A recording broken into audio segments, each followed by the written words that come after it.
அஸ்ஸலாமு அலைக்கும். எல்லாரும் எப்படி இருக்கீங்க? அல்ஹம்துலில்லாஹ் நாங்க எல்லாருமே நல்லா இருக்கோம். இன்னைக்கு உண்டான ஸ்பீச் பார்த்தீங்கன்னா, நீங்க ஒரு துன்பத்திற்கு உள்ளாகப்படுகிறீர்கள். ஒரு வேதனைக்கு உள்ளாகப்படுகிறீர்கள்.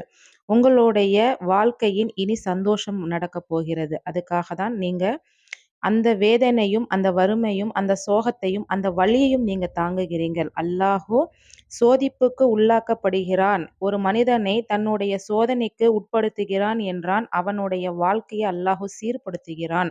அவன் வாழ்க்கையை அல்லாஹு தஆலா செதுக்குகிறான் என்று அர்த்தம்.